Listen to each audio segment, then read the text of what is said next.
Welcome to the Pinning Combination Podcast, our final high school podcast of the season. I'm KJ Pilcher alongside Dick Briggs, ready to break down the state wrestling tournament. Briggsy, how are you doing? Woohoo! Man, I mentioned this early, but can you believe it's the end of the high school season? It seemed like it flew by. Of course, we weren't losing weight and such, so. Yeah, it really seemed to zip by for sure. Right. For sure. It just seemed like we were getting things going at the beginning of December, and it's hard to believe things have concluded with the crown jewel of the state tournament last Saturday. So, yeah. Some pretty good results, but not too many surprising results, really. Not really. And this is one of the things I had somebody text me and ask about halfway through the tournament, asked how many number one seeds had been knocked off. And actually, through those first couple days, all of them had been intact, and only a few number two seeds had been knocked off. And I don't know, is that a good thing for a tournament like this? Is that does that mean they're getting most of the seeds right? That's funny you could say that, because the number one seeds, I can tell you exactly, in 11 number one seeds won the title. In 2A, 12 of them won it. In 1A, 8 of them won it. So what's that? 6, 7, 8, 11 number one seeds in the three different tournaments didn't win it total combined. So right. Yeah, is it good for it? I think it's all right if it doesn't happen all the time. It's all right because I think this is, the number ones were clearly number ones, and I think that's kind of unusual for this tournament. But to have so many, that sure. is. There are a couple. There are a few upsets along the way, but I think for the most part, you got your best matches that you could expect on Saturday night, which I think that would be a goal. Yeah. For you? Yep, and for the most part, a lot of number twos made it as well, or number twos or number threes, which sometimes just the 2 and 3, there's not much. Even. Yeah. Yep. Well, let's look at the team results. Starting in Class 3A, as you said, no surprise there. Southeast Polk comes away with another team title, 229 points over Bettendorf, getting second place in Dan Knight's final season. Caps off his coaching career with a runner-up finish, 145.5. So very distant second place for the Bulldogs. And then Indianola coming in third place. I believe Crossen's title pushed them ahead of Wahlert. They scored 134 to Wallert's 130.5. Linn-Mar comes in sixth. They can finish with 5 place winners and score 109 points, 6.5 behind Waukee Northwest. The only other top 15 team we had was Iowa City West. They had 4 medalists and a finalist in Diego Roberti at 113. But Southeast Polk took care of business like everybody expected them to. Yeah, I mean, it was no surprise to anyone, really. We said it from the start at the beginning of the season, probably on our first podcast. The race to me was who's going to score more points, Southeast Polk or Don Bosco. So, because those two teams were clearly heads and above the rest of the teams in their field. So no surprise there at all. By the way, Southeast Polk nipped Don Bosco by 7 points. Yeah, right. 229 to 222. Let's see. Let's just stay in 3A, just kind of looking at some of the performances. We talked about Southeast Polk. They got a championship right out of the gate. Amir Newman Winfrey, not to be confused with our producer, Amir Prelberg. Even though they kind of share that name. So he can share in the championship at 106 for Southeast Polk. And then you kind of had a run in the middleweights where Eddie Woody won at 126. Nico DeSalvo at 138. Justice Jezaroga. And Will Oberbrockling there at 150, 144. So, what is that? That four or five champs for Southeast Polk before you even got to the midway point, pretty much. But pretty good showing there for them. As far as our area guys, Diego Roberti, runner-up finish at 113. Had a big win, avenging a loss to Jack Wildcat of Dowling in the semifinals. Roberti right there with Carew Christensen, Milwaukee Northwest. Had some chances at the end, but Christensen was able to hold him off 10-9.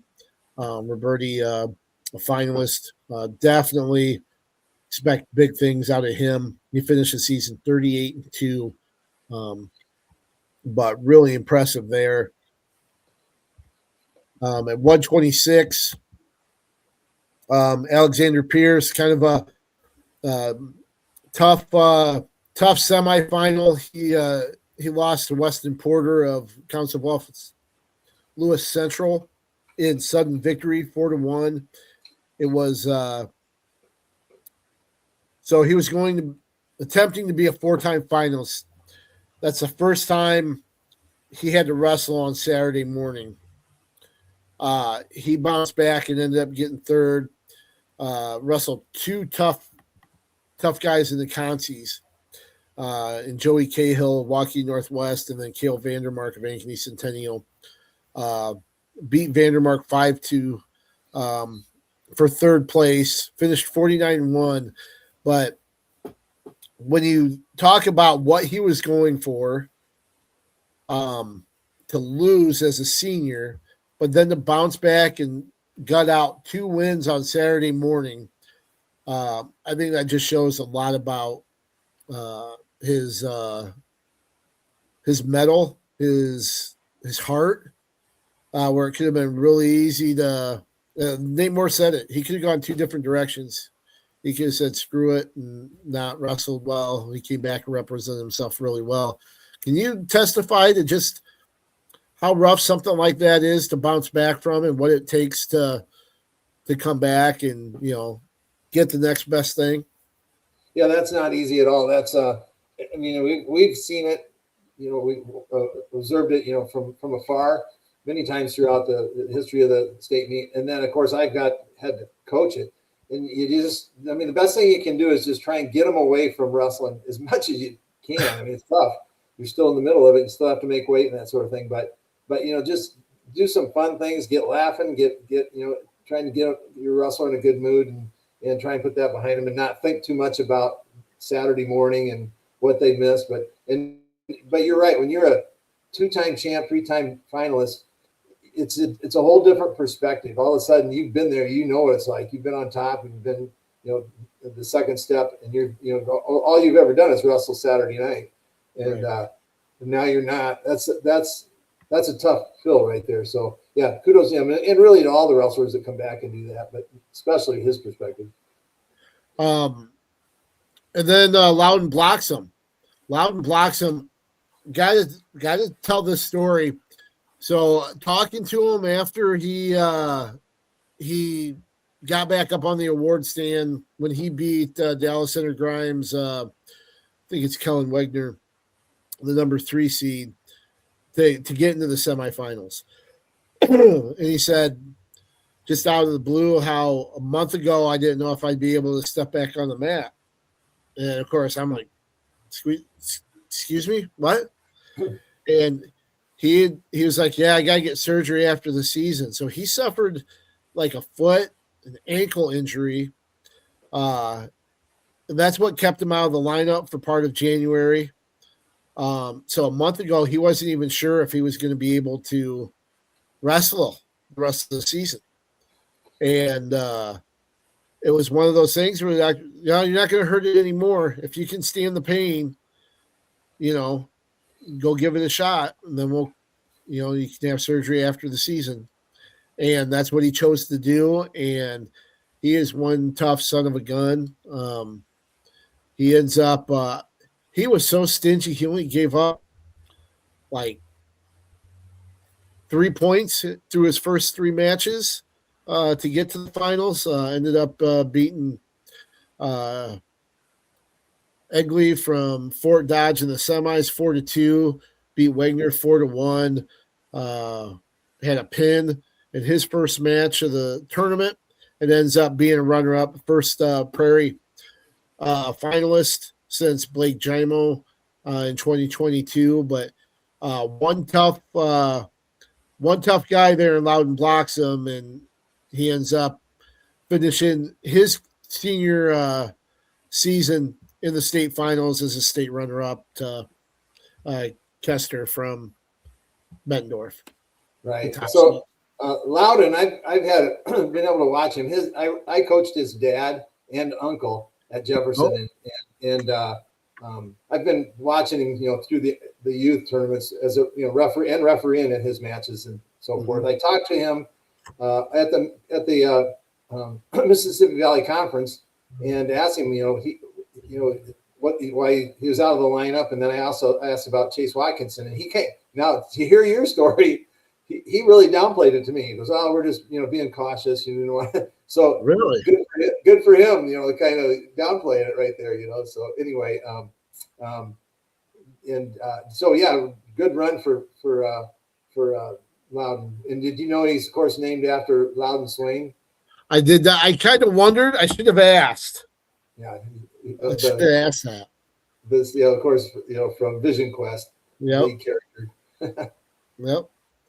And in mentioning Watkinson, there was a time where I know he gutted it out, came back and got 5th, but pretty sure kind of seeing him being helped through the tunnel.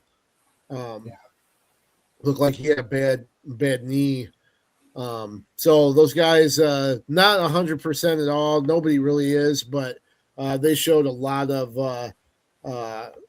resolve and character, to finish second and 5th the way they did. Yep, absolutely. Some of our other area finishers in Class 3A, Thayer Hagstrom and Aiden Roman made the podium for Cedar Rapids Kennedy. Of course, Kylan Walsh at 113. Tegan Ray at 138. Barrett Miras 175. With Noah Hawk Irwin at 165. And Philip Jacobs at 190. All make the stand for Linn-Mar. And Linn-Mar, the thing that really impressed me with Linn-Mar is the fact that though that medal round, they won all but one match. So you had guys finishing on odd steps in 4 out of those 5 matches. Right. Yep. Really good way to close out. I thought they had a good tournament overall. Right. When they finished, they were 6th. 6th, right? 109 points. Yeah. Yep.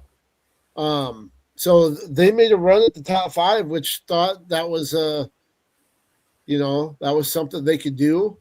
And they were right there. I mean, they were only about 5.5 points or 6 points back of cracking the top 5. And I know some people are like, "Oh, big deal, top 5." I think it is.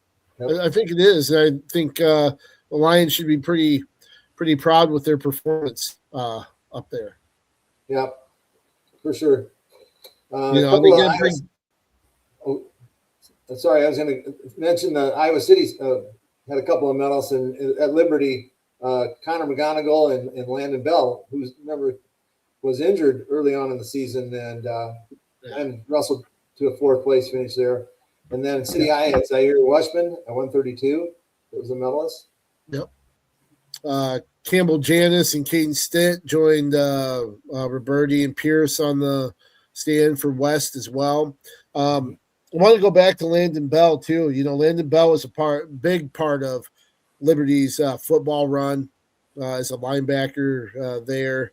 Helped Liberty get to the Class 5A state finals for the first time in school history. After he dropped his semifinal to Maximus double from Ankeny Centennial, who ended up winning it, by the way, grabbed Freddie Lima, the Liberty coach. He didn't want to get into specifics at the time because he still had matches to go and stuff. But, of course, you could see Bell's – he's got like a sleeve over his elbow and stuff. But he said – he's got pretty emotional when talking about it. He goes, if you knew what he was going through just to gut it out, he goes, if you saw what he did each practice to try to just give this one last go, he goes, that's the kind of guy you go to war with. Yeah. He goes, I have so much love and respect for that kid. So he was dealing with something pretty serious, and he went just about as far as you could go. And that's a tough weight class. Those top two, Miller from Carlisle, DeBolt from Ankeny Centennial, and then he lost to Miras in the third place match. But, a lot of heart and grit from Landon Bell to finish out with a top four finish. And to hear that relationship between coach and wrestler. Wrestling is the kind of sport that it's intense. I mean, you're here sometimes with your wrestler and coach. Sometimes you're hugging it out, but it's very intimate in that you get to know that wrestler really, really well. And so you get invested in him. You're spending, blood, sweat, and tears and everything else that, getting to know him. So I'm not surprised to hear that. I bet every coach can probably say that about lots of their wrestlers, and hopefully anyway. And wrestlers say the same about their coach. But so that's neat to hear that. I appreciate you saying that. And one other area place winner for us in Class 3A, Joe Hirsch of Western Dubuque. He finished fourth at 157 to close out his career as well. Any individuals that a surprise, the biggest surprise as far as finalists go? In 3A? Yeah. Well, the lowest. Well, I mean, Loudon Bloxham was a 6th seed that we talked about, beat number 3, and then made it to the finals. And then I suppose the lowest seed to make the finals happened in 3A at was it 120? Was the 7th seed there? So I guess that would be the man's from North Central. He wins the award for that. For me, it was his teammate Weston Porter. I thought 126 was a slam dunk, at least on that side of the bracket with Alexander Pierce. Yep. I thought Pierce and Woody would face off in the finals. He wrestled a tough match, got in good positions that benefited him, and then came out on top of a kind of a scramble there off a throw and kind of rolled through. And then came out with a takedown there in sudden victory. That was the one that kind of stood out for me, just because he's a quality wrestler, but I just thought those top two 4-time finalists in the top seed would be in the finals. Well, and we watched Pierce dominate so much in all the matches that we've seen. So, yeah, big surprise there, actually. Yep, good call. Well, let's look at the 2A race, something that we haven't had for years. We knew coming in that 2A was going to be most competitive class, we end up with a tie for the first time since I think 1931 or 33, something like that. Decorah and Eddyville, Blacksburg, Fremont, both scoring 131 points and tying co-champs in Class 2A. What are your thoughts about that? As you said that, I thought that's 2 decades or probably 2.5 decades before I was born. And then I thought, it's a lot longer than that. No, I meant between when that happened and when I was born. So like, yeah, I guess you were born in the 50s, weren't you? Yeah. Okay. Yeah, and so that's kind of a shocker right there. Some people are calling. There's got to be a criteria, and I'm thinking, well, you know what? We've seen it happen before for like second or third or fourth or anywhere down the road. They don't have criteria there. They just ball 2 seconds and then go to a fourth and or something like that. So I'm all right with that. That's it's kind of neat to see a couple of teams. Well, EBF has been there, I guess.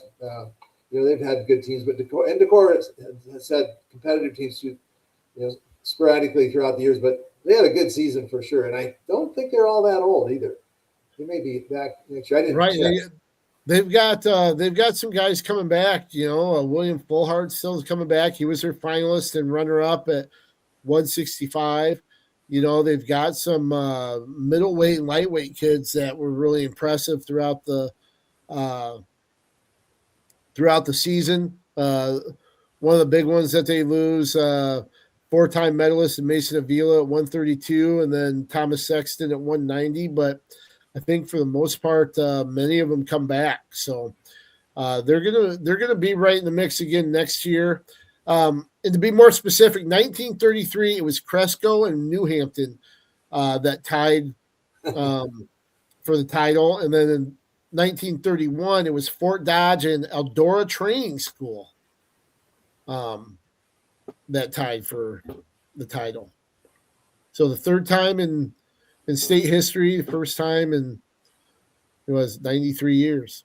What do you suppose the mascot was for the Eldora Training School? Oh, geez, I don't know.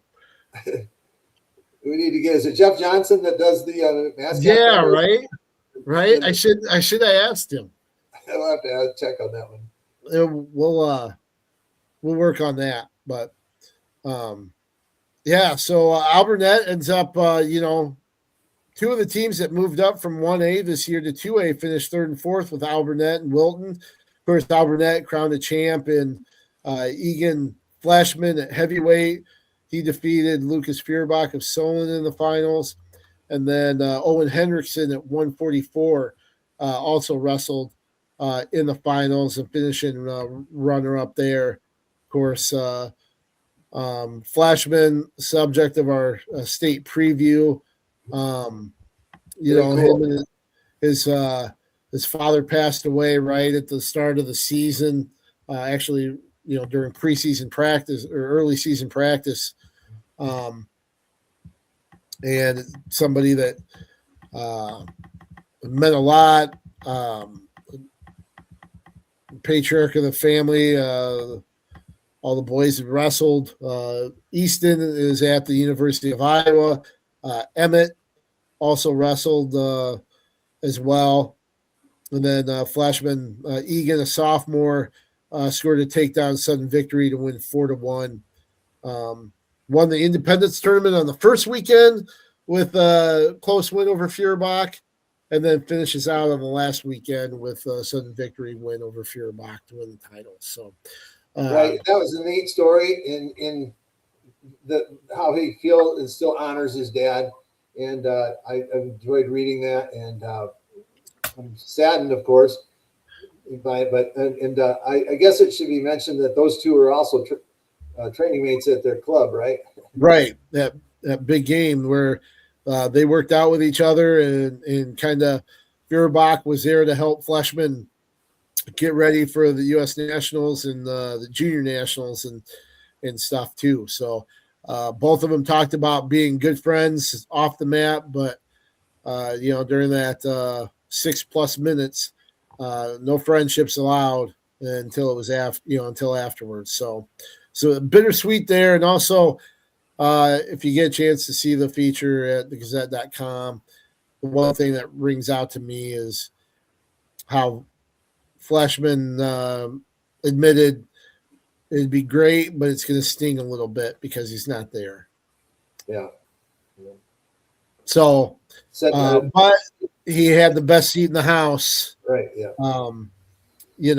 Watching over him. So, happy that he broke the Pilcher curse too. It was stronger than the jinx and got it done. Of course, congratulations to Egan Fleshman and the rest of the family for that title. Isn't that like the Sports Illustrated cover curse or something like that? It has its moments. Yeah. Has its moments. Who are other medalists for Decorah? Full Heart, Avila, and Sexton. Yeah, Avila, Sexton also earned it his way on the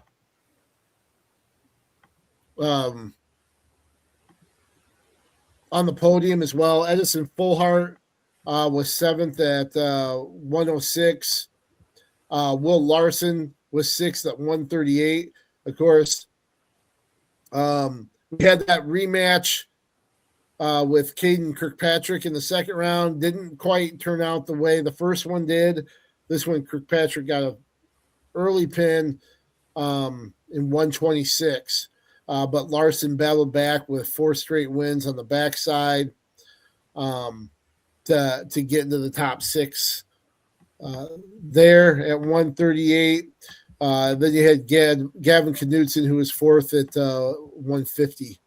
And Kason Tyler 5th at 175. Tyler was one of those guys that kind of alternated with Fullhart. Wherever Fullhart wanted to go, Kason went the other way. Earlier in the season, Fullhart was at 75. Kason was at 65. They flip-flop. Fullhart makes the finals. Tyler also a medalist, 5th at 175. So that's pretty cool. Right, and then the other Al Burnett, we mentioned Fleshman, of course, and then Hendrickson, runner-up at 44. Then at 120, Adelie DeWitt was 3rd, and 106, Tyler Gerholt was 4th, and at 157, Cooper Franklin was 8th. So they had 5 medalists for Al Burnett. Yep, and they jump into 3rd place there in the team race. Anything in 2A that kind of stands out to you as a surprise? I gotta mention it. Because it hurt. Mikey Ryan. Just got to mention that. It's like Mikey just couldn't get his offense going in that finals match, and I don't know if it was him not getting it going or his opponent just was a strong hand fighter and was kept moving. But that one hurt a little bit. We wanted to see Mikey on top of that podium, but to be second twice in a row, and so pulling hard for that Ryan family that we like so much. Oh yeah, and quite the career. I mean, seeing what he's been able to do over the years, I think he is just the third 4-time medalist. And I'm going to blank on the third person, but I think he joined Greg Randall as a 4-time medalist for Mount Vernon, and there's one other that I'm blanking on. I think he's their all-time wins leader now. So that says an awful lot about the career that Mikey Ryan has put together, and he's a great multi-sport athlete as well. But I really don't think that 2A was one of those it's one of those times where outside of maybe 175 you had things kind of go as planned. Right. The lowest seed was I guess 75 still did 120. 126 was the lowest seed to make Yeah. it. Otherwise, Yeah. a whole lot of 1-2s or 1-3s for sure. Yeah. I should say in our area, I guess Vinton Shellsburg had a state champ at 106, huh? Jackson Parmenter, that was a weight class where we had like the top 4 seeds were all area guys, and of course he'd beaten Anderson Osgood twice in the regular season. Osgood turned the tables on him in the last meeting where he beat him at the WAMAC finals, but Parmenter back on top there. He finished 38-2 his sophomore season. I think he got 4th last year. So this time he finishes it off with a title and beat Osgood 4-0. So both of them are sophomores too. So if they stay at the same weight class, this could be an ongoing rivalry. Yeah. Maybe we can get them in the same club and they can be practice mates. And Yeah, right. Yeah. I also want to mention too that Coy Maylor, he won a title at 113. His first title. He's a 3-time medalist now, but came away with a 7-4 win and then tiebreaker 1 over North Polk's Charlie Bullman. So Bart Maylor, the coach there at Union Community, they get to share that together as well.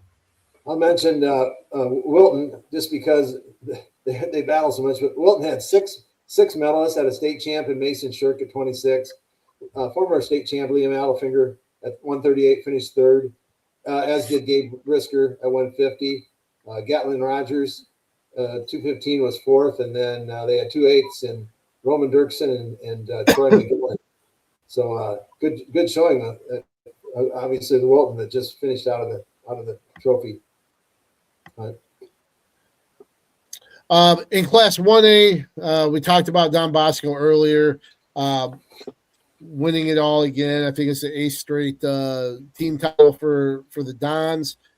Jessup finished 2nd with 115.5, and Woodbury Central was 3rd at 103. Lisbon was 5th at 77.5. Jessup, runners up in state duels, also in the traditional tournament. First time since 1961 that they finished 2nd. Just the 3rd time that they've won a team trophy. The last one was a 3rd place finish in 1974. But this is tying their highest finish back in 1961. You know where the state tournament was in 1961? Maybe in Waterloo at the Hippodrome. Close, very close. That year it was held at the West Gym in Cedar Falls. That'd been my second guess. Right there. Yeah. You want to know what else? So the last time Jessup finished 2nd place, you want to know some of the things that happened in 1961? Sure. John F. Kennedy was inaugurated as President of the United States.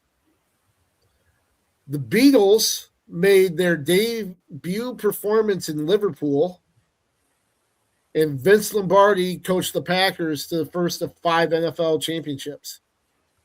That's a long time ago, Briggs. And I entered 1st grade. Yeah, see, there you go. 5 years old.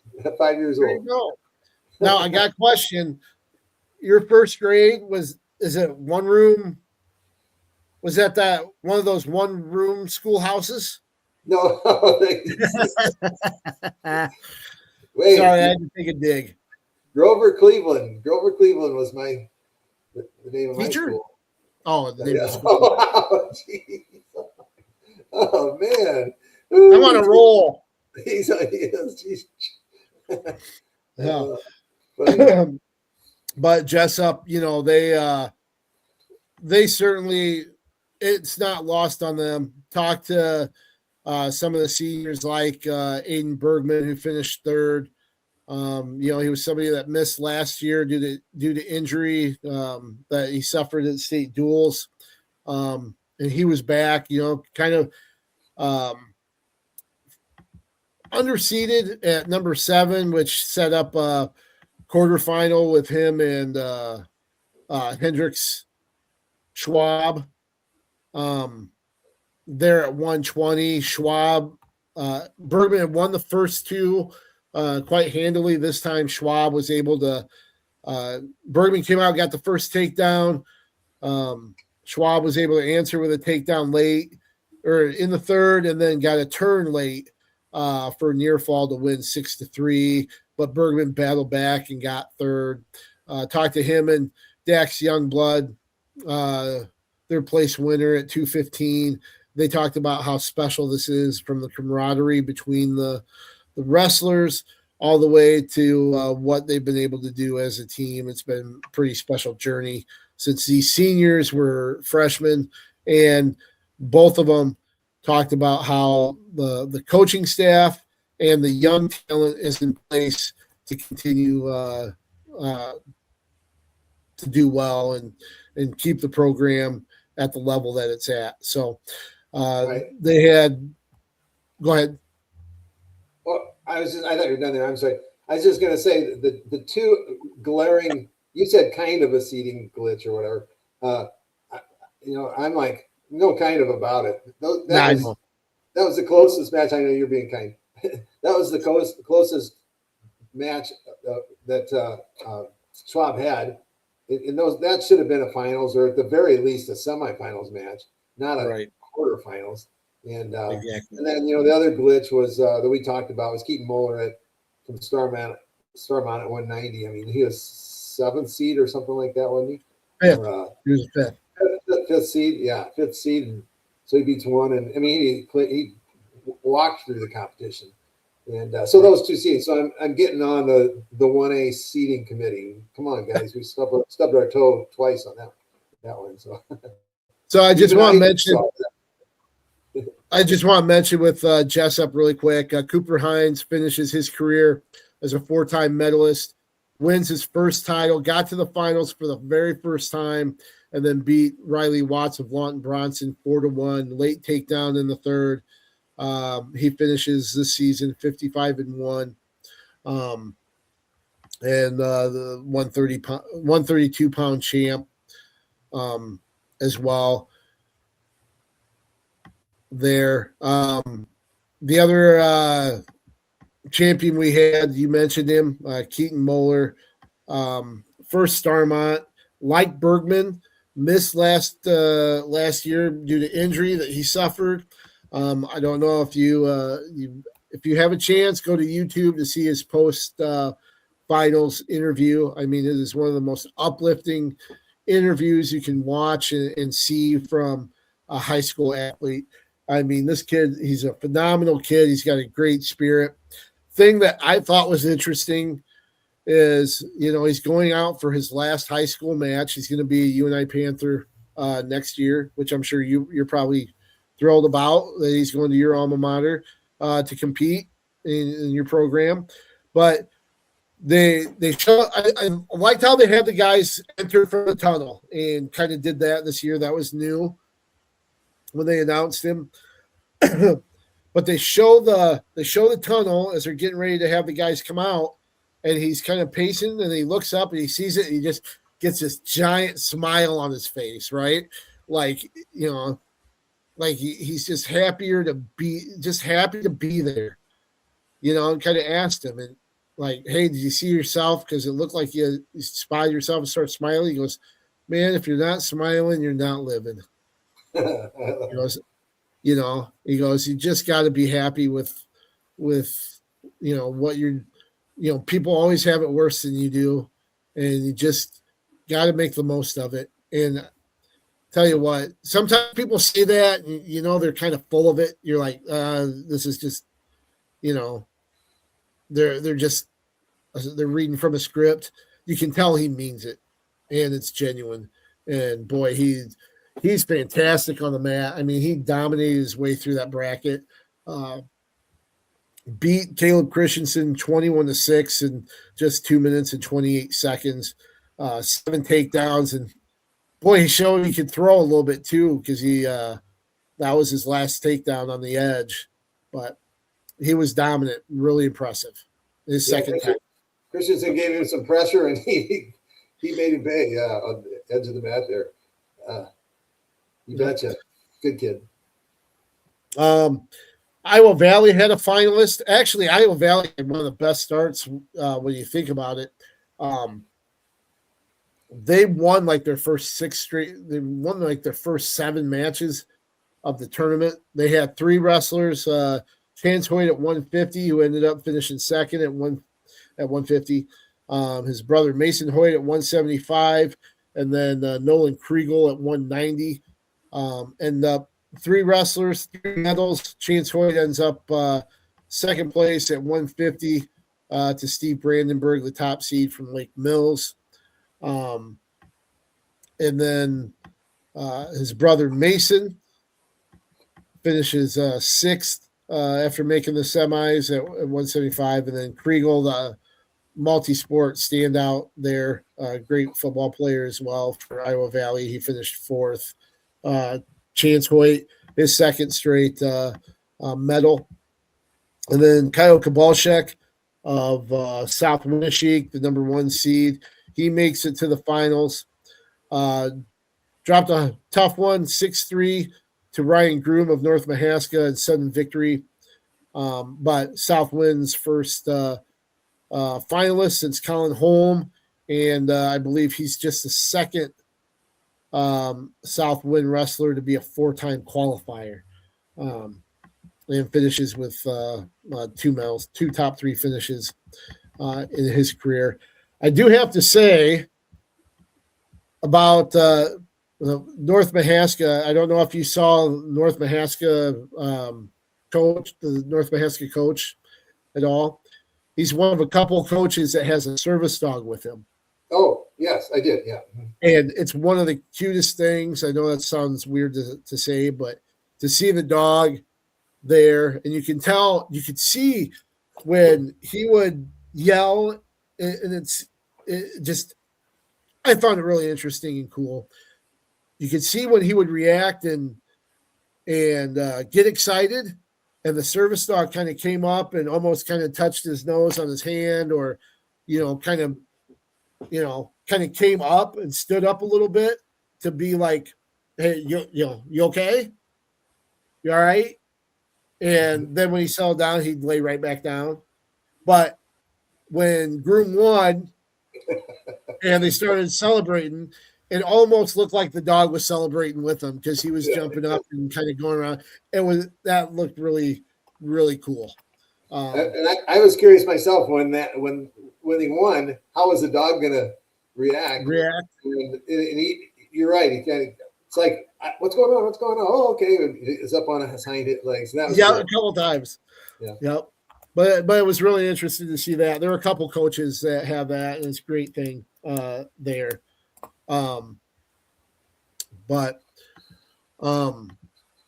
Let's you haven't teeing it up. Let's before we talk about our quick Fab 5, why don't you go ahead and address your teeing up? I think I might know what it's about. So it's kind of a potpourri.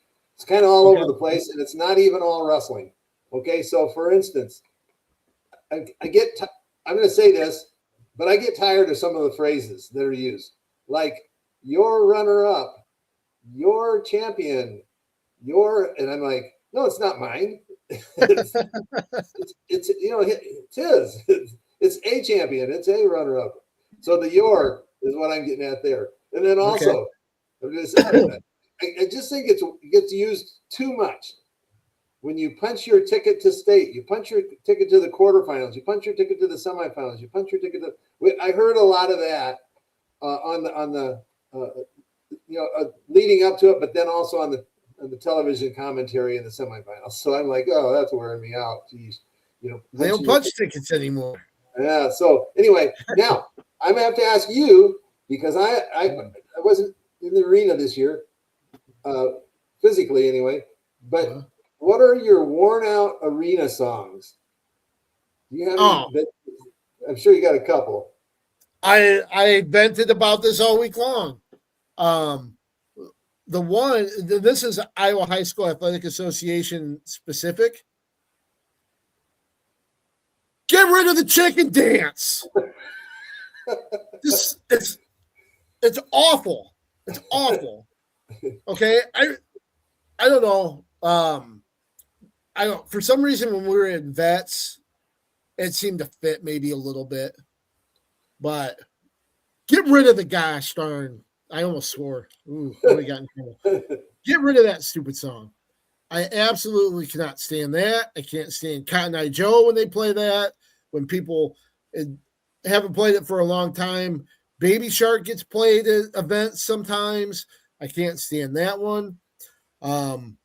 There's another one I'll talk about off air because the last time I mentioned I didn't like it, I offended a lot of people. I won't do that right now because there's a whole nother aspect to that isn't involved in this. But for the state wrestling tournament and even other Iowa High School Athletic Association events, get rid of the darn chicken dance. It's been around for a long time. I know. You said vets. Was it clear over vets? That's crazy. That long. All right. So speaking of arenas, vets, I'm going to the new arena now is called, of course, it's not new, but the new name of it is called the Casey Center, right? So even though I was there, I heard this Quick Start Coffee was advertised at the Casey Center. Am I right? Yep. Yeah. Okay. Crazy. All right. So I got to explain one thing. So I brought this up too on my X.com feed. That was the first time I ever remember hearing ads over the PA system. Yeah. Right? Mixed emotions about whether or not I like it or not. I could do without it, but I understand you've got to pay the bills, right? Well, this is the first time in many, many years the Iowa High School Athletic Association actually has the rights to be able to do that stuff. Before, it was tied up into their contracts, and they didn't have the rights to do that. So that's why you saw that. But yes, the Quick Star in Casey's Center, that was hilarious.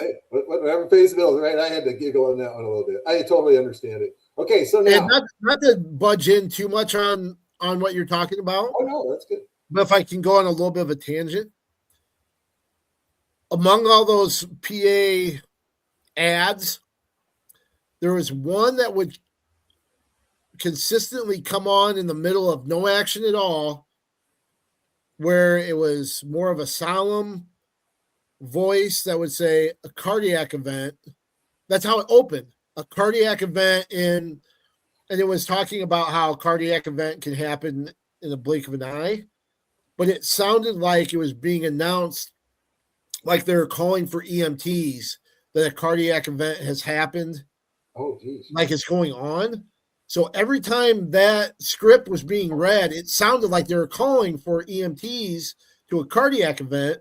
And of course, if you remember, they've had cardiac events, not just in the stands, but on the mat at state wrestling before. So every time that started, it was like a warning, like, oh, wait, it's just the ad. Never mind. But it was a little unnerving when they did that. So it was just like, thank goodness it sounded like they're calling for a cardiac event, but it was just the ad. Anyway, all right, go ahead. Sorry. All right. So now I'm going to leave the arena for a minute, but I'll come back. So, of course, watching I got to enjoy watching the Sunday morning, and other games as well, the U.S. versus Canada hockey game. So I'm looking at that and I'm going, I don't know if anyone else thinks the same thing or not, but why do all hockey coaches look like they're straight out of the 1980s KGB? They're all standing in the back like this, real stiff, got their suits on, no expression. Now that changed when the U.S. won it with the U.S. coach, particularly the women's side. But he cried, and that was cool. I thought it was neat. But I mean, telling you, hockey coaches look like they're out of the KGB. You younger people, you have to figure out what the KGB is on your own. Okay. Also, good point. hockey refs have to be the most. That has to be the most dangerous sport to ref. I mean, they flying pucks, probably get hit with those, flying wall or climbing walls to avoid body checks and contact there. They're incredible skaters, so the skill and the endurance that's involved. The line change, they don't. The players get line change rests. The officials don't. The refs don't. And then face off the danger. I'm thinking of that. But they have to wear pads on their legs, don't they? Because that puck can hit them, those sticks can hit them, or whatever. You've got to. And then they have to do fight control. And in the Olympics, you're not allowed to fight, but there's still some body contact going on in there. So anyway, all right, back to the arena. When did this all change? Putting on a shirt after you win the state title, advertising. It was a nice shirt. It had a nice message, but still, this is before you shake hands. You go over, put a shirt on, come back and shake hands. A light toss of the headgear. We saw oodles of that, which earlier this year, that cost someone, was it a college meet? It cost them a duel or whatever. Anyway, then also, which I get, but then also backflips. There was at least two of them that I saw, and all of those things don't lose a team point. And you know what? I'm all right with it. But I bring that up because in 1997, I had a quick story. I had a wrestler named Ronald Harris that won the Jayhawk Invitational and did a backflip. And I said, don't you ever do that again until you win a state title. And I'm thinking, okay, how's he going to win a state title? Who knows? Not likely. But then he goes on and wins a state title. And he comes over, and I had forgotten that I said that. He comes over, taps me on the shoulder. We're still on the mat. And he goes, Coach, can I do my backflip now? And I went, Toronto, flip away. So he does a backflip. And we got a team point deduction. Oh. I'm like, what? I never knew that was a rule, but evidently it's not a rule anymore, and I'm okay with that. So I'm just. What official gave you the T point? Was it Bill Rose? No, it was not the official. It was Dave Hardy who told the official, you will take a T point from them. So, kind of a neat side to it was that Dave Hardy was the director of wrestling for the association. He wasn't even an official. He knew the rules. Anyway, so we're on our way home. We stop in Altoona to get something to eat or drink or whatever at a convenience store there at a gas station. And someone recognized Toronto and said, "You're the guy that did a flip." Well, that's cool. To see drive. So that was pretty cool. Anyway, there you go. That's my teeing it up. All right. Well, let's just highlight five top performers. Kind of the Fab Five from the state. It doesn't have to be an individual. It could be a team. It could be, just whole body of work. Could be just one match or whatever. Do you want me to start, or do you want to start with our Fab Five? And so do you want to go back and forth, or do you want me to just tell you? Okay. Let's count down from 5 and go back and forth. Okay. From 5? Okay. Yeah. So my fifth one was after a long hiatus, the state finals and semifinals this year were back on, and they belong on Iowa Public Broadcasting. Oh, nice. I'm so happy that. So the finals were featured, and the finals featured three commentators that were incredible. Are you kidding me? With the quality of commentators that we had on that, Sean Kenny does all sorts of international wrestling. Yeah. And as a Council Bluffs St. Albert's grad, does incredible. You don't know this because you were able to listen and watch. But he is so prepared. This guy comes in with all sorts of knowledge and information, and I love listening to it. And then of course Tim Johnson, the voice of college wrestling, started with Iowa Public Television back then. Friend of the podcast, right? With Doug Brown and so forth, and then of course Jim Miller, the former my teammate up at UNI, former Wartburg College coach, and then as the director of the Dan Gable Museum in Waterloo. So, three incredible. That was for the finals. The semifinals, I'm not forgetting who the third was, but we had Kyvan Gadsden, Waterloo East grad, and Chad Zapital for Centerville that also did that. So, but those finals they banged it out of the park. That's my number 5. All right. Well, it's interesting that you mentioned Council Bluffs St. Albert with Kinney, because my number 5 is Sam Raymond from Council Bluffs St. Albert. He's their 150 pounder. He was the number 18 seed. The number 18 seed. Wow. And he finishes 6th. He pinned the number 15, the number 2, and the number 7 wrestlers in the first 3 rounds to get to the semifinals. He ends up finishing 6th, placed 12 spots ahead of his seed. When you look at things and you point to somebody who's got a big number, how many times you said, hey, seeds don't matter, right? He's living proof. He's an example. Point to, you might have a double-digit number next to your name. You're not a double-digit wrestler unless you go out and perform like it. Go out and change it. And he did. That's what I absolutely loved about it. I love seeing, the underdog, one of our colleagues, the late Wyatt Schultz, one of the underdog awards is named after him at Independence because that was something he always loved seeing. Guys really kind of overachieve. And I hate saying overachieve, but you know what I mean. Yep. On paper. So good for Sam Raymond. And I think that should be a good example for other people that, hey, just because you're seeing a certain thing, that doesn't mean you have to settle for that. Go out and get what you earn. So that's my number 5. All right. Number 4 for me was the Decorah and EBF tying for the first place team trophy. We've talked about that, so I can be brief on this one. But was in 1933? Did we say last time? So that's pretty incredible, I thought. My number 4 is Egan Fleshman. Everything that he's been through, battling a friend in the finals, for him to handle everything the way he has, to come out on top, to do it in sudden victory as well, to finish it off. Well mature beyond his years as a sophomore. And I tell you what, he represents his family and his school really well. He's my number 4. Okay, number 3 for me is the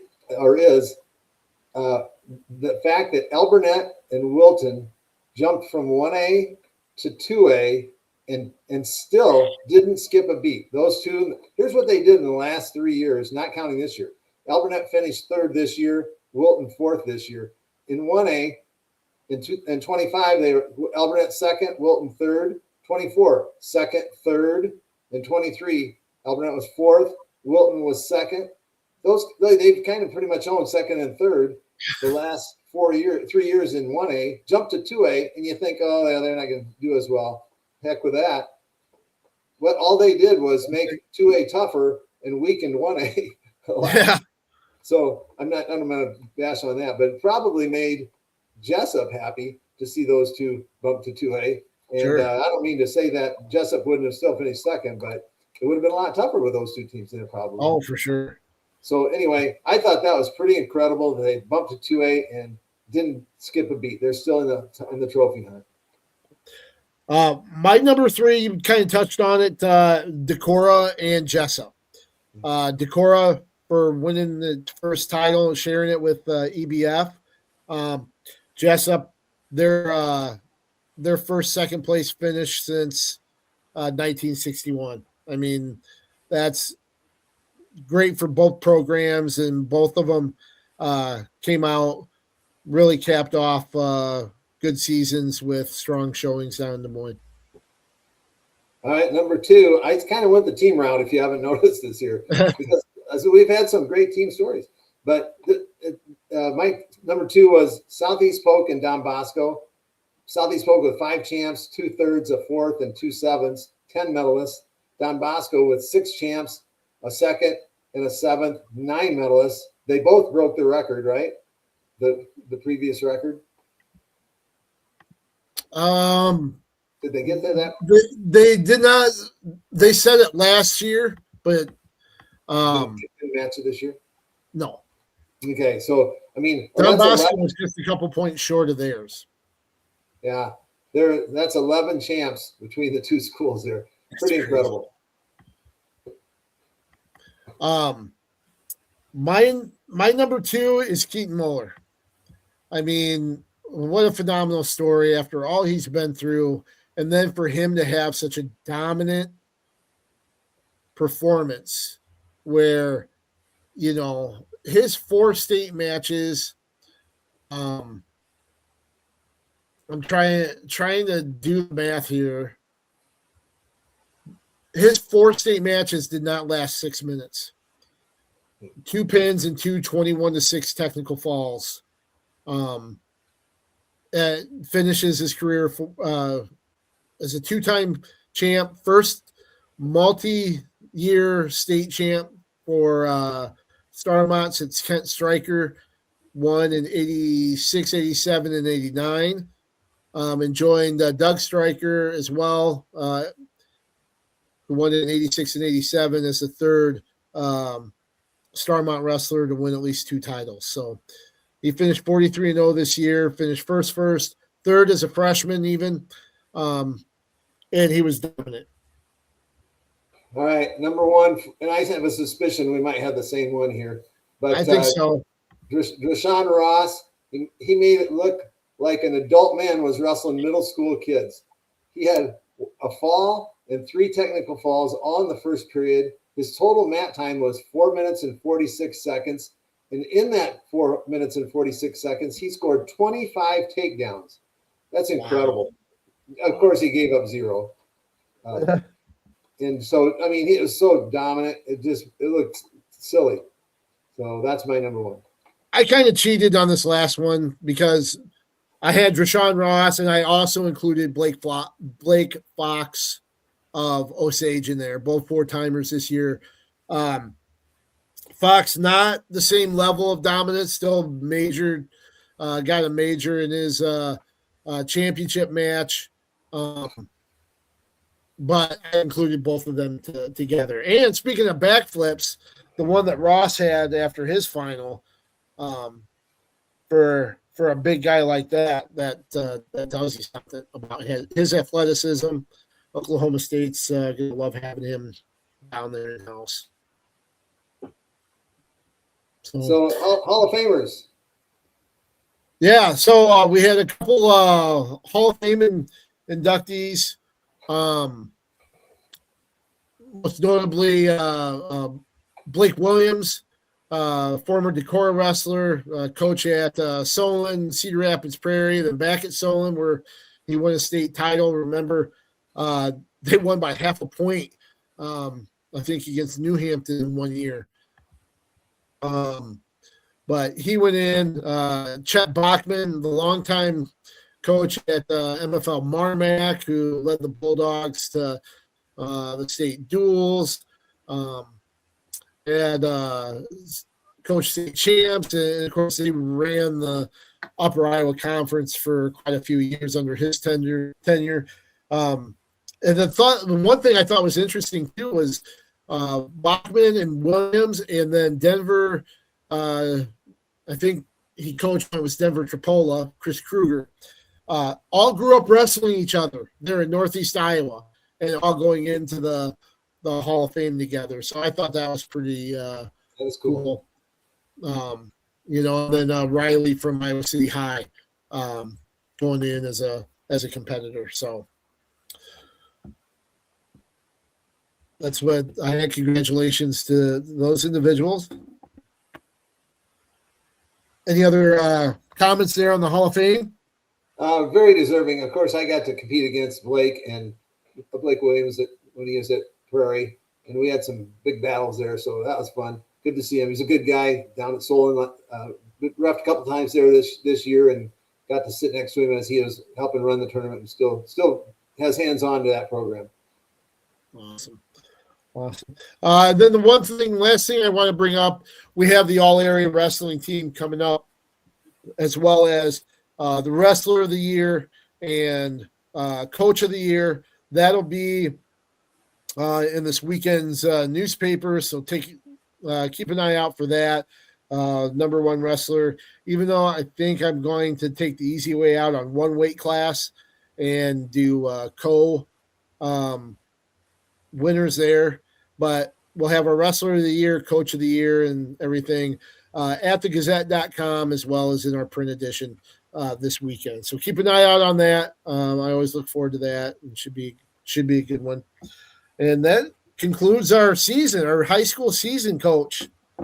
Like you said, went by fast, was a lot of fun.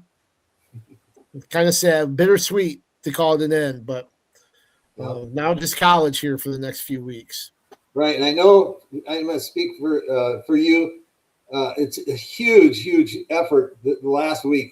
Besides college, you got covering 3 classes and doing all of the prep before and during and after, and it's a nightmare. And it's I've come home as a coach just wiped out and not feeling great. Missed the next 4 days of school. I was so sick and all that, and it just stress just gets you going. And so I commend you with the job that you do, and we're so fortunate to have you and the Gazette that supports high school wrestling. Well, thanks. I have to say thanks to Rob Gray, our correspondent from Ames, came down to help me out for the 4 days. Our photographers, Jim Lyric and Savannah Blake, for being down there. And, of course, our producer, Amir Perlberg, who puts up all those videos and our stories online, too. So big group effort to do that. And, of course, we love doing it. So thank you for that. Checks in the mail. I appreciate that.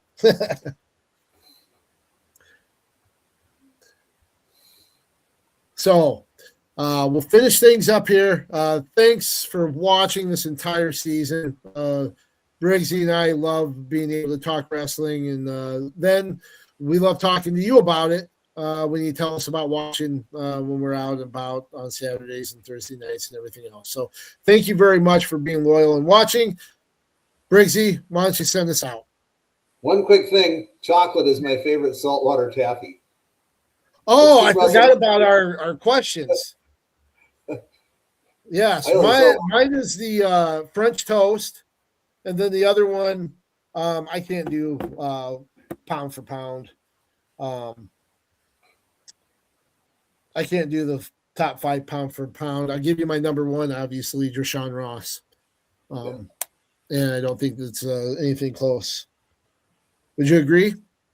I would agree. I didn't see that question, but I think so. I'm just catching it now, but I agree. Yeah, from at Sports Farmer, top 5 to 10 current high school wrestlers in Iowa.